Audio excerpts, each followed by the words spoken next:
You're listening to the Talking Headways Podcast Network. This is Talking Headways, a weekly podcast about sustainable transportation and urban design. I'm Jeff Wood. This week we're joined by Roland Stimpel of the German Pedestrian Association, Fussverkehr. Roland chats with us about Berlin's new mobility laws, including the 2018 Mobility Act and 2021's pedestrian law amendments. Stay with us. Today's podcast is brought to you by our super generous Patreon supporters. Thanks so much for supporting the show. We really appreciate it. To join this merry band of infrastructure nerds and zoning wizards, go to patreon.com/theoverheadwire. $2 a month gets you stickers and a handwritten note. $10 a month gets you one of our bus-only scarves. The fall is almost here, so get one to warm your transit-loving heart today. Go to patreon.com/theoverheadwire. Today's podcast is also brought to you by the projects of The Overhead Wire, including our 15-year-old Daily Cities newsletter, Read Around the World. We pull the best news about cities from around the web and share them with readers each morning. It's the best newsletter in the business, so try us out for free by going to theoverheadwire.com. You'll also find links to buy the scarf as well as our audiobook version of Raymond Unwin's 1909 classic Town Planning in Practice. Go to theoverheadwire.com to find out more. Well, Roland Stimpel, welcome to the Talking Headways podcast. Yeah, nice to be with you. Well, thanks for being with us. We appreciate you waking up early for us. Yeah. Before we get started, can you tell us a little bit about yourself? Yeah, my name's Roland Stimpel. I'm a trained city planner, but I never worked as that. I worked as a journalist for 30 years. Now I'm 64 and I had the opportunity to get retired a bit earlier. And so I joined the Pedestrians Club of Germany, Pedestrians Lobby. I'm on the board now and do public affairs, do political lobbying, do planning and organization for the pedestrians in Germany.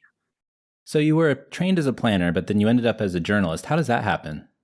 Well, when I were on college as a planner, I was in an action group, which wanted to prevent the building of a freeway right through the middle of Berlin. And we succeeded in that. And I got into public work, to work with media work for that group. And at the same time, I did some internships at state planning agencies. And I realized which was the right world for me, not the one in state agencies, but the one in the more free and open world of media. And so I joined that.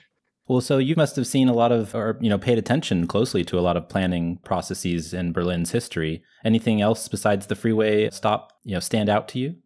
Yeah, there was a lot in Berlin, of course. This was what I told about was 40 years ago and 30 years ago. The wall fell and Berlin had to find out newly what it was. The center was devastated in parts. And from two divided half cities, it had to develop to one capital city. And this was not only traffic planning, it was housing, it was office building, infrastructure, greenery.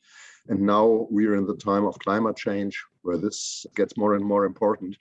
And so there's always change here and lots of dynamics. And from that time, how much has happened in terms of transforming from maybe a more car-oriented place to a more pedestrian and cyclist and public transport-oriented place? Well, I'm sad that I have to say that until a few years ago, in official politics, actually nothing. The east of Berlin, where very few people had a car, got car-oriented too. We warned about this and said it's nonsense to repeat the Western mistakes we had already met, but it didn't help. Strong groups, strong lobbies, and people who were happy to have a car or a big car in the first time of their life, they wanted it. But at the same time, cycling increased a lot. Public transit was extended. Public transit in Berlin is rather good. I would say it's one of the best in the world. So that the car is not dominating in quantities. It's only 1/3 of all ways are done by cars. But of course, it dominates in terms of space it uses and in terms of everything, noise and pollution and parking space and all, and danger and all that. But for 5 years ago, we got a change in city government. And since then, they try to change the traffic situation and to stress everything what's not car. And the beginning is very slow of it because you need a good administration for that. And you have federal laws which prevent it. But slowly it goes on. And the first thing is something formal, which is very German. First, we got laws for cycling, for walking. And now we try, hopefully we fulfill what's in that laws. Yeah, and that's what I wanted to chat with you about, because it's been so kind of exciting what's been going on ever since 2018 and maybe a little bit before that. But I wanted to ask you about the Mobility Act and what happened in 2018 and what made that, come to pass, and also what was included in the Mobility Act in 2018. Well, it was the first Mobility Act, which was not only an act for traffic rules or for car-oriented street organization and street building. It said that there has to be a priority on ecological and environmentally friendly means of transportation, on walking, cycling, and public transport. And the first part was stressed on cycling because they had the strongest lobby, the cyclists.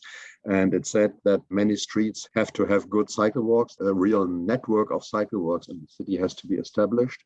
It's about 1,000 kilometers of cycling paths in a city which is, I think, the size 1/3 of Los Angeles.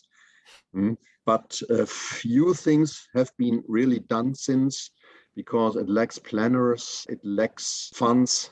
They have been grown, and it lacks the political will. The law is in existence, but the administration isn't there. And there's, of course, lots of protest and resistance by car drivers, by trade and economy lobbies, and so on. It's interesting. It sounds so similar to San Francisco. We have a city policy actually written into the charter. There's a transit first policy. And it's still hard to get past the auto lobby and the folks who drive their cars, and to make, buses and trains and people and bikes first over cars. I guess it's typical of places around the world. It's the same everywhere, yeah. I'm afraid, yeah. It depends. There are interesting exceptions. The most interesting in Europe is Paris, where the city limits, the city boundaries, the official, they include a rather small area, so that in the area of Paris, 80% of the people don't live in Paris.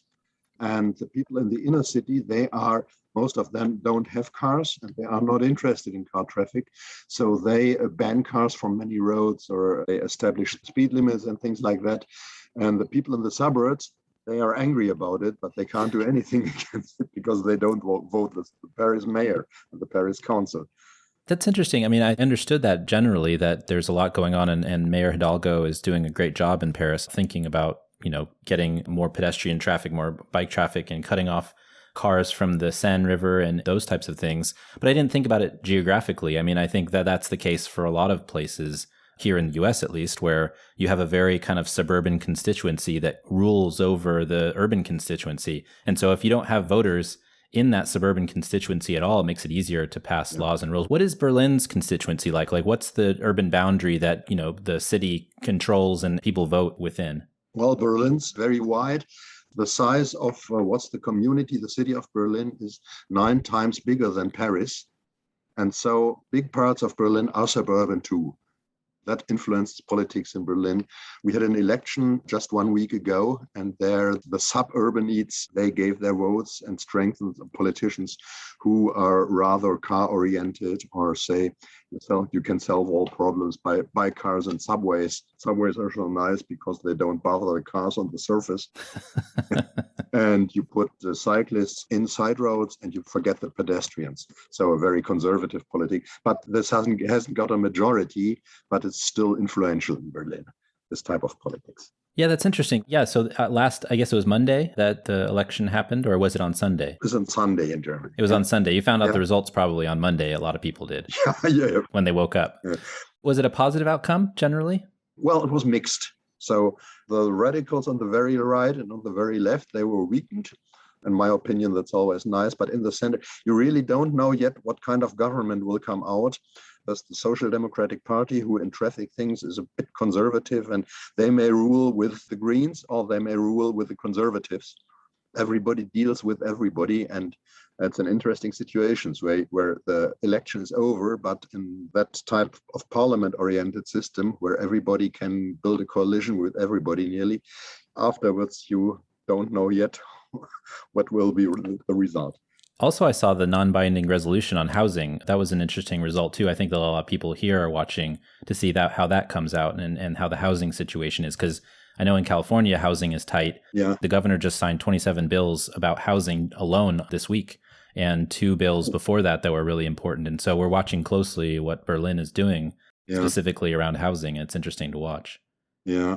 Well, it's a problem on itself. I could talk about it for for many minutes. Yeah, well, Berlin has had growth, a lot of growth too, and there has not been enough construction for that. So housing got tight, rents rose, and many people are upset about it. And you could discuss a long time about what's the right means: build more or restrict rents or change the ownership from private to public ownership. That's what that decision is about to do. But you need a lot of money because actually you have to buy it. You can't just take it. City probably hasn't the money. So I think it will not happen just because the city can't afford it. Yeah, and then that's a whole other podcast. We'll talk about that at some other point in the future.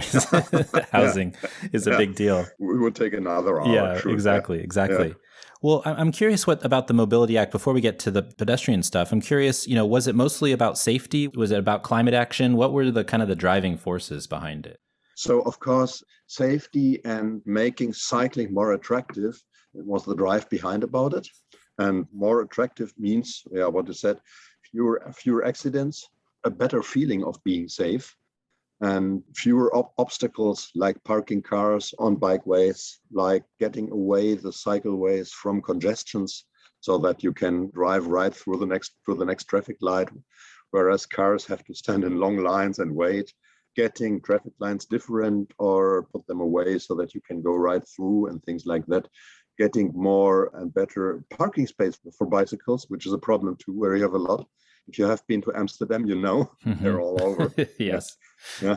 But what was the core of the law was about infrastructure, was about cycleways at least 2 meters wide, as I said, 1,000 kilometers of them, and even 100 kilometers of fast cycling lanes, where cyclists always have the right of way, where they have as little crossings as possible, which we oppose partly because they planned these not through streets everywhere, but through greenery where people walk and where people relax.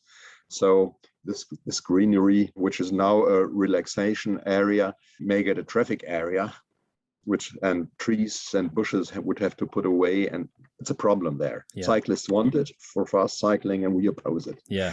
It's an interesting, kind of opposition because usually you'd be on the same side, but I completely understand you don't want to take away green spaces for just more traffic, even if it's cycling. Well, but it's great to have bicycles on the road. Any bicycle is better than any car. The reasons are obvious. No pollution, no noise, more safety, fewer space they need. So that's great. But driving device with 2 wheels like cycles, like motorbikes, like e-scooters, they have one huge disadvantage for pedestrians because they tend to use pedestrian space too. They drive and park on sidewalks, in parks, on public squares and everywhere. And there we get a conflict with them. So on the one hand, great on the road, but bad on our space. Yeah. Well, so I wrote down some of the stipulations for the Mobility Act: 100,000 new parking spaces, 200 million euros for bike infrastructure, like you're talking about, redesigning 20 dangerous intersections a year, 60 new public employees for implementation. You said it's been hard because of the lack of planners potentially to make this actually happen. For 4 years, they try to find these people, but don't find them. You need trained traffic engineers, and these trained traffic engineers get double money if they work in private companies or planning agencies or so. They get money and they don't have to go to 3 citizens meetings evening citizens meetings every week, and don't get beaten. Don't get yelled at. Oh, that's interesting. I would have thought that, working city government, you'd get paid a little better, but I guess not. No. They pay a bit better than they used to, but because of the lack of planners, the companies can pay more, and so they end up in private economy instead of at state agencies. And you're not going to go back into planning to get this done, are you? Well, I'm 64 years old now, and it's great. It's kind of full-time, non-paid job at the Pedestrians, and so So I'm in planning, but not. You're a good advocate. You're a good advocate. Well, so here we are in 2021, and earlier this year, there was an amendment to the law to increase pedestrian safety. So was that always the plan, to do bikes and transit and infrastructure for that and then move on to pedestrians? Well, it was planned to do this from the beginning, but they began with the cyclists who were strongest at that time. Hmm. And then they added some pedestrian paragraphs. And what's in there, it's great. It says more and better road crossings like zebra lines, better situation on traffic lights, few waiting, more green times to go, wider sidewalks, really planned priority walking connections, say from parts of suburban city centers to the next station or to schools or things like that. Everything is fine. Lots of good and great ideas. And as it always is, the difficulty is not to write all these ideas in a law, but to implement them in the real world. Have you seen any good implementations yet? You're saying that it's been hard to implement, even though it's in law, but have you seen some good examples of positive action coming out, even if it's a little bit? Not in reality, in some plans. For example, there is an historic boulevard in the center of Berlin, Unter den Linden, which is a great thing because it has a wide and green promenade in the middle. The whole road is about, I think, 40 or 50 meters wide, and 20 meters of it in the center are walking and being space. It's lined by trees on both sides. The subway line has just been built, so it's up to reconstruction. And this hopefully gets pedestrian oriented so that you can stroll from Brandenburg Gate to the rebuilt castle and to the museums on the other side. So it's a great tourist. Hopefully it's a great place for tourists as well as for Berliners. That's awesome. That sounds really good. Yeah. I haven't been to Berlin, but I think I need to go at some point. Yeah, just call. Okay. Yeah. I've been to Heidelberg, and I've been to places on the western edge of Germany, but I haven't been to central or east. Yeah, that's quite different. It's about the same difference as, say, a small city in New England, somewhere in New Hampshire. Right. It's very small. To LA or something like that. It's very small, yeah. So included is, like you said, better zebra crossings. And one of the things that caught me was more play streets, street meeting zones. I think that's really important. And here during the pandemic, we've had kind of an open streets movement, at least in the United States. And so I think that's been really beneficial for people to see that you can use streets for other things than driving, walking and meeting and all that stuff. Actually, by my house, there's a little cafe on one of the slow streets, and it seems like it started booming in business after the slow street was enacted. And so I really appreciated that was part of the law, was more play streets and more spaces for meeting, because that's a really important part of, I think, the pedestrian experience. Yeah, this happened here too. We got pop-up bike lanes on what had so far before been driving lanes, and we got pop-up space for coffees and for restaurants on former parking space. That's a great thing. So we're at places where before one car could park, 8 people could sit and have their evening meal. Of course, that's a great improvement in urban sense. But in other parts of the city, they still put all that on the sidewalks. And that's the biggest problem here for us, that everybody thinks that the driving lane mustn't be touched with anything. But on the sidewalks, you can put whatever you want to: parking space, bicycles, e-scooters, restaurant square, advertising things, technical things. Now the devices for electric cars you put on sidewalks too. And so it's all too often, it's still a kind of a defense of fights we have to go through instead of looking forward, extending space and improving space, what we'd rather do, of course. It's a squish. They're squeezing everything onto the sidewalk and leaving the roadway free for vehicles. It can be frustrating from time to time. Yeah. It's considered as a leftover space. Well, you think whatever you get an idea what you want to do in public space, you do it on sidewalks. Yeah. One of the other things in there was also keeping green lights longer for pedestrians. And was that a problem before, that the lights were turning before people were able to cross the street?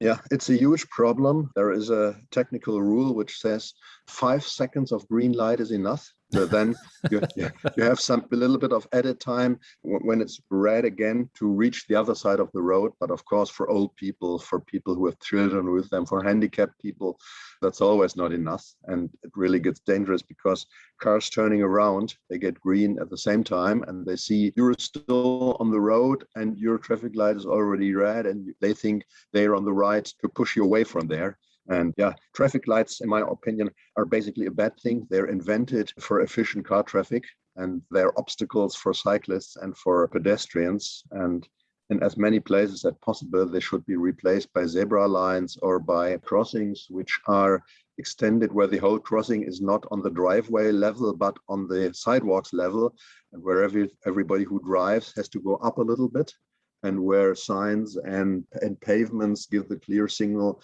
here you enter pedestrian space, you may go through when you drive, but you have to take care.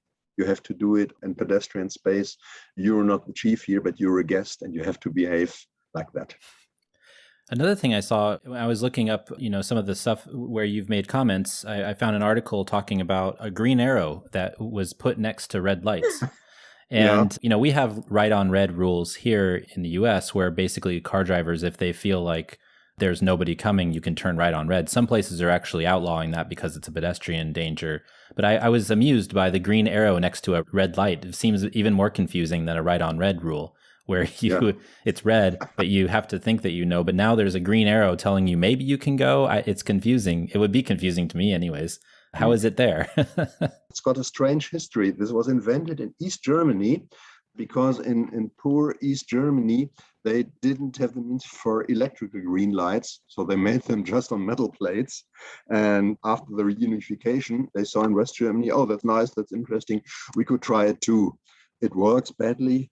Some car drivers win a few seconds, but there are much more accidents on crossings where this is implemented. And nowadays, there is an extra green light for cyclists, which you don't need to. But for pedestrians, it always means that when you have green, it may happen that somebody, when you think you're safe, you're not safe because others think they may drive there. So it's more stress for pedestrians and fewer safety. This should be abandoned completely, this type of green arrows. For example, if I cycle a lot too. And if I do a right turn, it's very easy. When there is a red light, I stop. I push my bike around the corner. It's legally. I don't endanger any pedestrian. And then I go on driving on the bike. I don't need a green arrow to go on without stop at a red traffic light. Nobody needs it. Not for bikes. Yeah, you're right. No. I think we just passed an Idaho stop law where you don't have to completely stop as long as the intersection is clear on a bike, which makes a little bit more sense, especially if you're powering it yourself. How much did an aging population factor into the pedestrian law? It seems like as people get older, they start to realize, oh, I'm walking more and maybe I need more protection. Yeah, well, cycling is a thing which is mainly practiced by people in, say, middle ages, from teenage to early retirement. Walking on feet are children, go to school and to go to playgrounds and visit friends, and old people. They walk twice as much as middle-aged people who have cars, who have long ways, who are always in a hurry for profession and family and all these reasons. Mm-hmm. And here in Germany, the population gets older, the baby boomers get old, and there are relatively few children are born. So the part of people who are old gets bigger. And for this reason, walking gets more important. And that's a chance for us to say we get more. It's a basic mobility for all people, and so more should be done for that. And it should not be like it has been tried for years that people have to adapt to traffic, to fast traffic, to car traffic, but traffic has to be adapted for people. That's the opposite way. Yeah. Do you have a favorite part of the new pedestrian law, the new pedestrian regulations? Do you have a favorite part of it, something that was implemented? Well, the idea is in it that on more places, more points, when the ways of pedestrians and the ways of drivers cross, it happens everywhere. It happens at every corner. There is not as usual and common priority for driving, but priority for walking. That's the most basic thing for safety, for convenience, for walking without having a break, a stop every 200 meters. So before cars had the right of way, basically, and now pedestrians have the right of way when it comes to the times that they meet. Yeah, that's not a general traffic rule for every place, but an idea which is in the law, which has to be realized by the way of redesigning crossings, as I said, by putting the level on sidewalk level, by surface design, which signalizes this is not a driveway, but this is a sidewalk where we are on, by narrowing driving lines and all that. Have other parts of Germany taken note of the laws that you all have posted and have followed suit? Has anybody else started thinking about these types of laws, the mobility laws and pedestrian laws? Well, in other parts and other states of Germany, there is not yet a law like that, but others of the 16 German states, for example, in southwest Baden-Württemberg, that's Heidelberg and Stuttgart and so on, and Freiburg, they have a minister for traffic who's green and who's interested in pedestrian traffic. And hopefully there will be a change in federal politics now. We just had federal elections last week, and the very conservative and car-oriented traffic minister won't get that job again. So there will be reforms in laws, in basic laws, and there will be refunding, which will hopefully get a better position for pedestrian traffic too. We're optimistic that things will come now. Do you think that you'll be able to get a car-free city like Paris has with some of the changes that are happening? Not completely car-free. Paris isn't. No. Also isn't car-free. In my opinion, the question is it's not about pushing cars out completely, but changing conditions.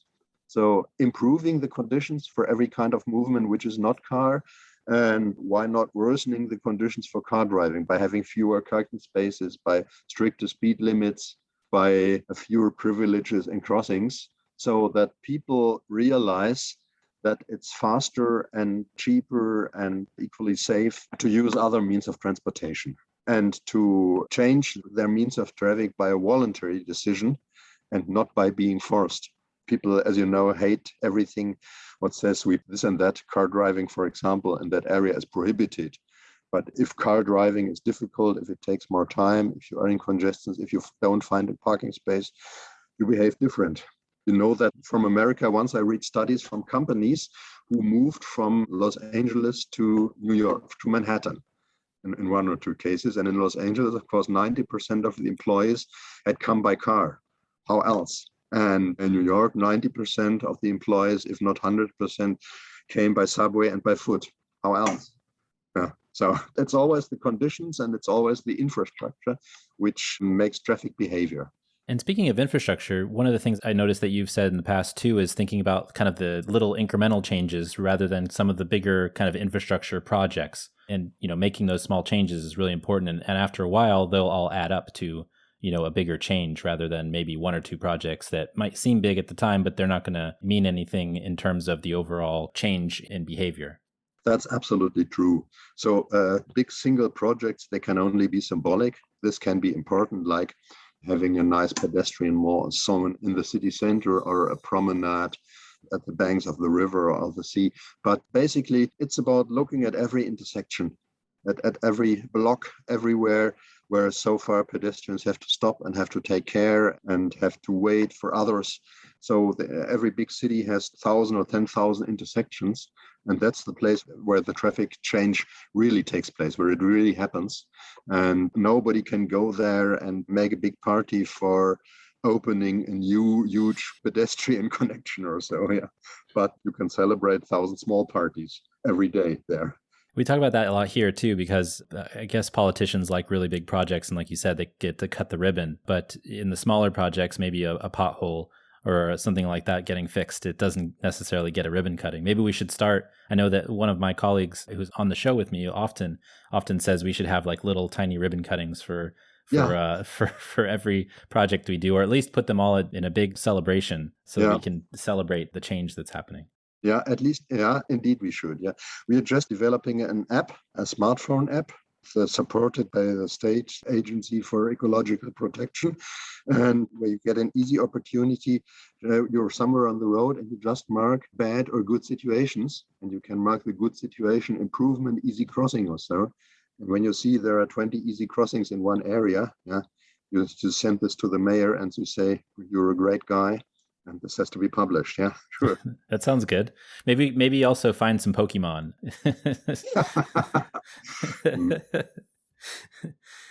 I also had a question about SUVs. A big thing here in the United States is the sale of larger vehicles, and it's becoming a kind of a problem for pedestrians because they're getting larger and larger, and it's becoming kind of a greater threat. Do you have the same issue with larger vehicles in Berlin? Yeah, we have it indeed. I think 1 of 3 cars which is sold here is an SUV too. And well, it's absolutely counterproductive for using city space. It's inefficient, it's unecological. They need twice as much fuel or twice as heavy electrical energy devices. And so sometimes I think the dinosaurs, they were biggest shortly before they were extinct. Maybe it's the same with city cars. Oh, that's a good analogy, because they turned into birds, and now all of our birds are tiny, right? Yeah.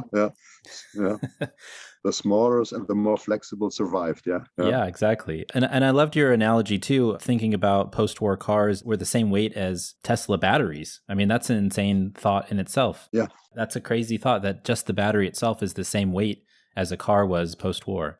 Yeah. The post-war cars like Citroën, what was called Citroën Duck, the smaller car, or the first Fiat from Italy. In they weighted about 500 and some kilos, and the Tesla S battery weighs 600 kilos alone. That's insane. That's crazy to think. I mean, it's funny, you see pictures of vehicles, and even like some people have posted here in the United States, like a BMW 3 Series, they posted a picture of it, and it was like, maybe like a third of the size of one of the SUVs from the same company.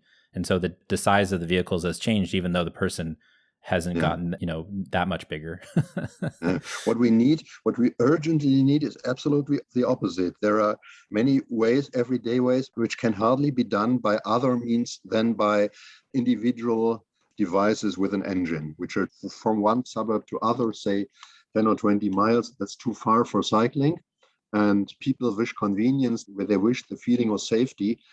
People sit alone in a big car. Why not establishing cars which have the weight of 400 kilos with one seat, or as a maximum two, where people can drive to work, to their leisure things, to smaller shopping things, and so on. So if cars lose 80% of their weight, they need much fewer energy. And it's still a car, but it's rather like a motorbike with a support around it. And I think that's what we need to. And I always wonder that some people try to develop devices like that, but nobody buys them so far, because you don't have a real advantage. They're expensive because they are produced in small manufacturers so far, and you stand in the same congestion, but they need parking privileges. They need driving privileges by own lanes, or by the right of using bike lanes with the same speed, not faster. This is really a gap in traffic devices, which should be filled somewhere in the world. Yeah. Maybe in China, they'll do that first. Yeah. We'll see. Yeah. What's next? So in 2018 was the Mobility Act. 2021 is the addition of the pedestrian part of the Mobility Act. What's next for, lawmaking, at least, if not implementation? Well, next is commercial traffic. It had really been done, but didn't get to an end before the election. So there has to be a restart. All these cars which deliver parcels and deliver small things, or the people who do repair works, they stand on sidewalks or they block traffic lines, and so that parking lots has to be changed from long-time parking, resident parking, to short-term parking for this type of cars, or for police and taxis and so on. That more small transport of small goods has to be done by bikes, of course, on the road, not on the sidewalk. Mm-hmm. And of course, public transit has to be pushed. Buses have to get more own lines. They have to get automatic green lines when they approach a traffic light. And they have, in my opinion, they have to get privileges before cyclists too, because on their transport, most of the people, there are 50 people in the bus, and it can't be that there are many bus and bike lines here in Berlin. There are 2 cyclists, and they can't block a bus with 50 people in it. And so there has to be much work still has to be done to get a better organization and clearer priorities in traffic.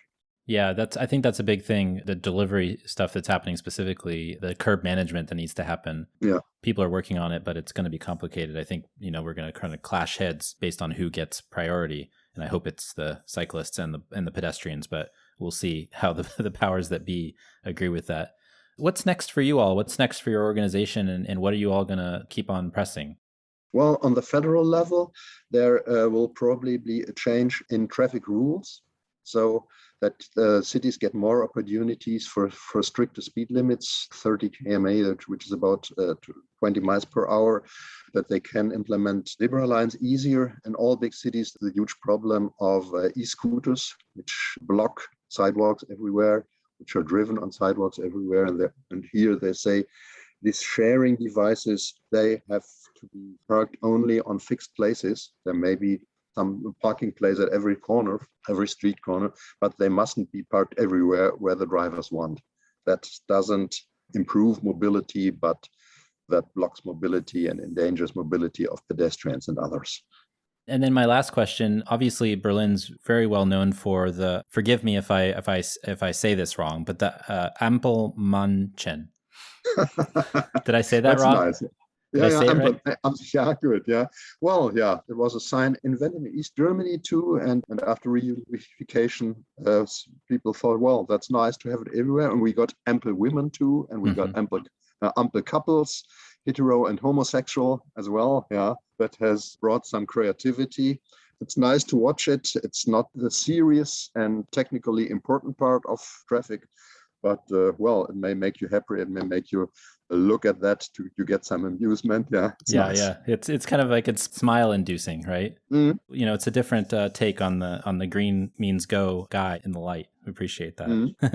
Yeah, I love it. Yeah, it's awesome.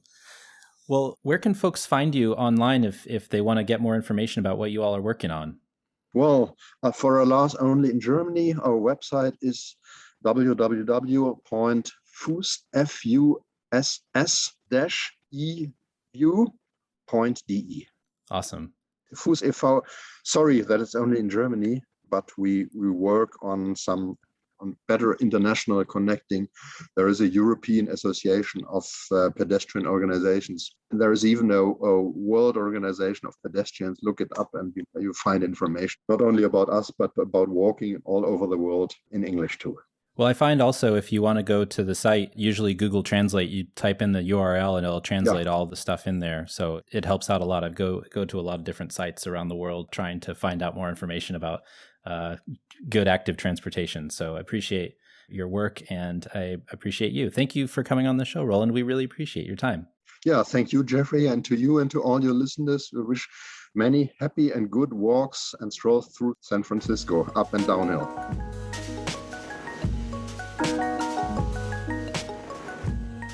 And thanks for joining us. The Talking Kidways podcast is a project of The Overhead Wire and posted first at Streetsblog USA. Thanks to our wonderful Patreon supporters for sponsoring this show and Mondays at The Overhead Wire. You can support the show by going to patreon.com/TheOverheadWire. You can sign up for our 15-year-old newsletter at TheOverheadWire.com. And you can listen to the show on your podcatcher of choice, including Spotify, Stitcher, SoundCloud, iHeartRadio, and Apple Podcasts. And if you can't find it there, you can always find it its original home at usa.streetsblog.org. We'll see you next time at Talking Kidways.